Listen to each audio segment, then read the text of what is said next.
নতুন প্রজন্মের ফটোগ্রাফারদের অনুপ্রেরণা জোগাতে স্পা ব্যালেন্সড ড্রিঙ্কিং ওয়াটারের পৃষ্ঠপোষকতায় তৃতীয়বারের মতো অনুষ্ঠিত হল দেশের সবচেয়ে বড় photography competition spa tour day rainbow. কম্পিটিশনে অংশ নিতে স্পার ফেসবুক পেজ এবং ওয়েবসাইটের মাধ্যমে ছবি আহ্বান করা হয়। এই কম্পিটিশনে নতুন প্রজন্মের ফটোগ্রাফারদের আগ্রহ তৈরিতে রাজধানীর 12টি বিশ্ববিদ্যালয়ে আয়োজন করা হয় ফটোগ্রাফি বিষয়ক সেমিনার, আর এসব সেমিনারে অংশ নেন দেশ বরেণ্য কয়েকজন ফটোগ্রাফার।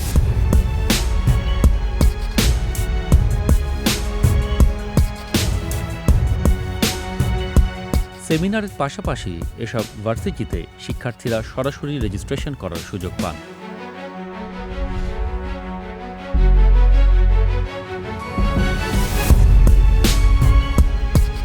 সারা জাগানো এই কম্পিটিশনে এবছর দেশ বিদেশের বেশ কজন ফটোগ্রাফার অংশ নেন, আর ল্যান্ডস্কেপ, ম্যাক্রো এবং নেচার ক্যাটাগরিতে তারা জমা দেন বেশ কটি ছবি।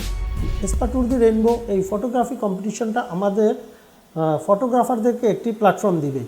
আমরা চাই যে আসলে যে এই ফটোগ্রাফি কম্পিটিশনটা শুধুমাত্র প্রফেশনাল ফটোগ্রাফারদের মধ্যে না থেকে প্রফেশনাল, নন প্রফেশনাল এবং যারা ফটোগ্রাফি সম্বন্ধে আগ্রহী তাদের মধ্যেও যেন ছড়িয়ে যাক। যার জন্য কিন্তু আমরা বিভিন্ন ইউনিভার্সিটিতে গিয়ে বিভিন্ন ওয়ার্কশপের মাধ্যমে ইউনিভার্সিটিতে তাদেরকে জানানোর চেষ্টা করেছি, অনেকেই আগ্রহী হয়েছে। এই ফটোগ্রাফি কম্পিটিশনটা শুধু ঢাকার মধ্যে কিন্তু সীমাবদ্ধ নেই। আমরা এই ফটোগ্রাফি কম্পিটিশনটায় সারা বাংলাদেশ থেকেই সবারই আমরা কিন্তু অংশগ্রহণ আমরা দেখেছি। এরপর শুরু হয় ছবিগুলো যাচাই বাছাই। বিজ্ঞ বিচারকদের চুলচেরা বিশ্লেষণে মোট 100টি ছবি বেছে নেওয়া হয়।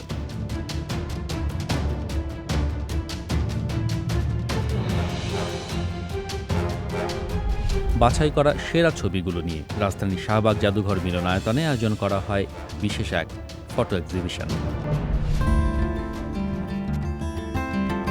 সেখানে দর্শক উপস্থিতি ছিল চোখে পড়ার মতো।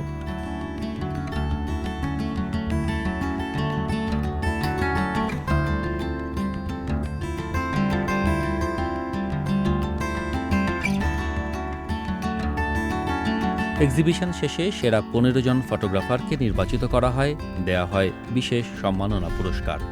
এরপর বিজয়ী ফটোগ্রাফারদের নিয়ে বিশেষ আয়োজন ফটোগ্রাফি ট্যুর।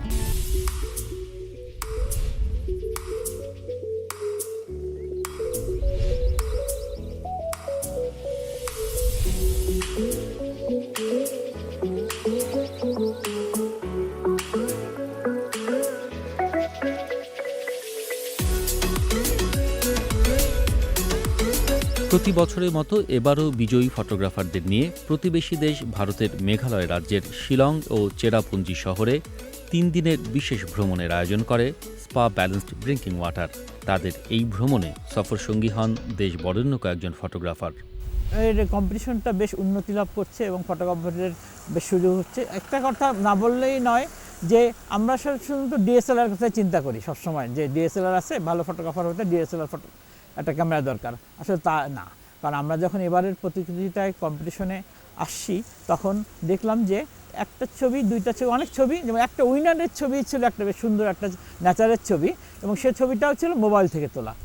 এখানে আগত আমাদের সাথে যে মেন্টররা আছে ওনাদের সাথে আমরা আমাদের অভিজ্ঞতাগুলো বিনিময় করতে পারছি এবং এই ফলে আমরা অনেক কিছু শেখার সুযোগ পাচ্ছি। এই জন্য ধন্যবাদ আকিজ ফুড অ্যান্ড বেভারেজ কোম্পানিকে, যারা তরুণ ফটোগ্রাফারদের উৎসাহিত করার জন্য এমন একটি প্রয়াস আশা করি অব্যাহত থাকবে। মেঘালয় হচ্ছে মেঘেদের বাড়ি, যা ফটোগ্রাফারদের জন্য দারুণ ক্যানভাস।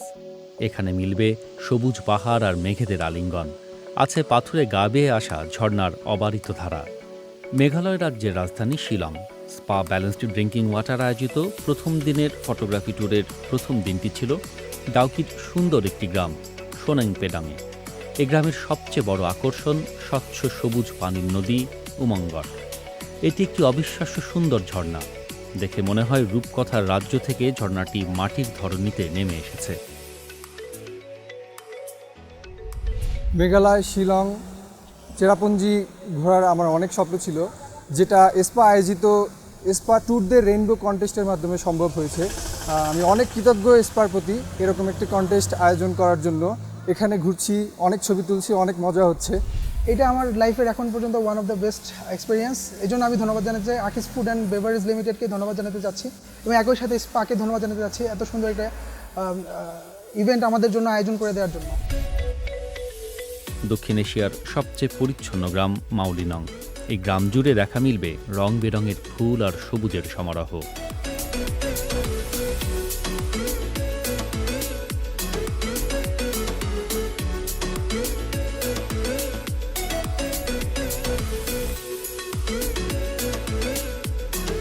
স্পা ব্যালেন্স ড্রিঙ্কিং ওয়াটারের পৃষ্ঠপোষকতায় ফটোগ্রাফি ট্যুরের দ্বিতীয় দিন ছিল শিলংয়ের আরও কয়েকটি দর্শনীয় স্থানে।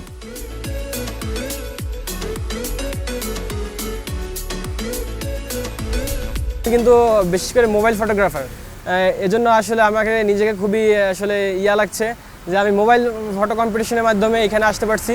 অনেক বড় বড় ফটোগ্রাফারের সাথে আমার কথা হয়েছে, তাদের সাথে আমার পরিচয় হয়েছে, বিষয়টা অনেক আনন্দ লাগছে।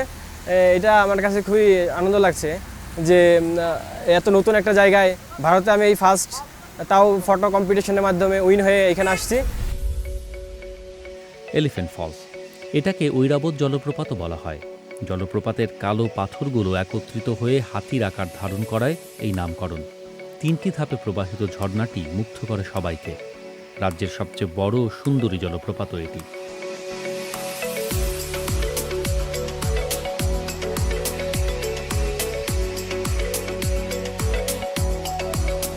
ওয়ান্ডার্স লেক, 100 বছরের পুরনো এই কৃত্রিম হ্রদটিকে ঘিরে আছে ফুলের বাগান আর সবুজের সমারোহ।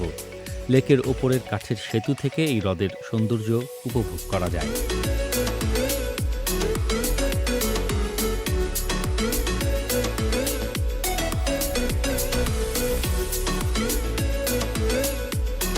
লেডি হাইড্রি পার্ক, সাজানো গোছানো এই বাগান যেন ফুলের সাম্রাজ্য। ছোট্ট জলাশয়ে ঘুরে বেড়ায় পেলিক্যানের দল। পার্কের মধ্যেই আছে একটি ছোট চিড়িয়াখানা।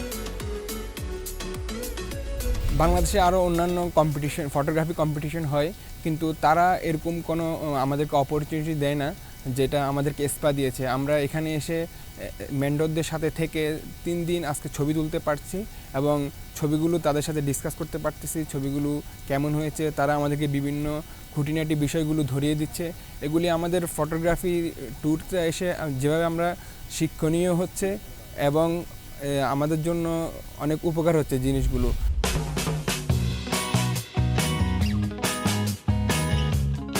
এবার লক্ষ্য চেরাপুঞ্জি শহরের কয়েকটি দর্শনীয় স্থান। শেষ দিনের ভ্রমণ তালিকায় ছিল মেঘালয় রাজ্যের আরেকটি শহর চেরাপুঞ্জি।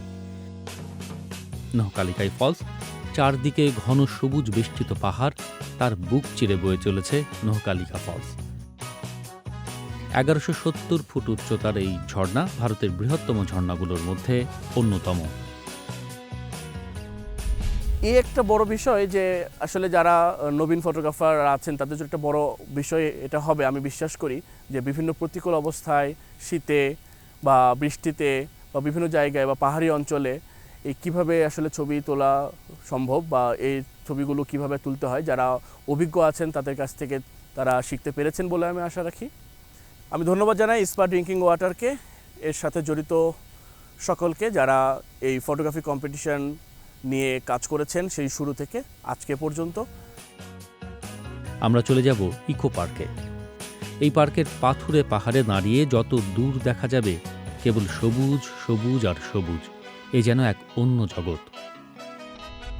13,500 ছবি আমাদের ওয়েবসাইটে জমা দিয়ে এই কম্পিটিশনে অংশগ্রহণ করে এবং সেরা 90টি ছবির মধ্যে থেকে আমাদের জাজ প্যানেল সেরা 15 জনকে খুঁজে বের করেন। তাদেরকে নিয়ে আমাদের এই ভ্রমণ।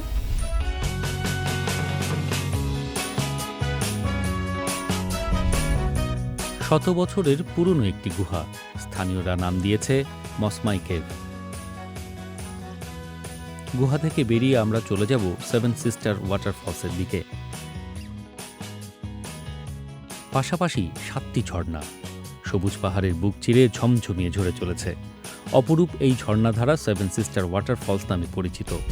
স্পা ট্যুর দ্য রেইনবো প্রোগ্রামটি ফটোগ্রাফারদের শুধু উৎসাহিতও করবে না, তরুণ যারা ফটোগ্রাফার আছে তাদেরকে সামনে এগিয়ে যাওয়ার একটা বড় বার্তাও এটা থাকছে এই প্রোগ্রামের মাধ্যমে। এবং আমি পাশাপাশি শুধু স্পাকে ধন্যবাদই দিব না, পাশাপাশি আমি এটাও আহ্বান জানাবো অন্যান্য যারা বড় প্রতিষ্ঠান আছেন তারাও এই ধরনের প্রোগ্রাম আয়োজন করতে পারে, শুধু ফটোগ্রাফি সেকশনে না, অন্যান্য ক্ষেত্রে যারা কাজ করছে তাদের জন্য, তরুণদের জন্য বিশেষ করে বড় উৎসাহের কারণ হতে পারে এই ধরনের ইভেন্টগুলো।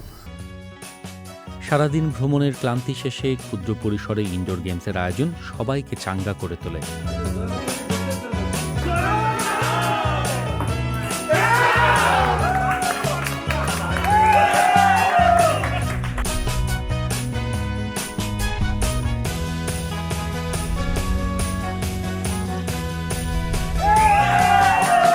এই ফটোগ্রাফি কম্পিটিশনে যারা আমাদেরকে সবসময় সাহায্য করেছে, আমাদের যারা স্পন্সর ছিল তারা যেভাবে আমাদের সাহায্য করেছে, বিশেষ করে আমরা মিডিয়া পার্টনার, আমাদের রেডিও পার্টনার যারা ছিল সবাইকে আমি ধন্যবাদ জানাই, কারণ প্রত্যেকেরই সহযোগিতা দিয়েই আমরা কিন্তু এইটাকে সাকসেসের একটা রূপ দিয়েছি। আশা করি স্পা ব্যালেন্স ড্রিঙ্কিং ওয়াটারের সাথে আপনারা একসাথে থাকবেন এবং আপনাদের এই আগ্রহ এবং উৎসাহ যদি অব্যাহত থাকে অবশ্যই আমরা বহুদূর এগিয়ে যেতে পারব। স্পা, পানির জন্য ভালোবাসা।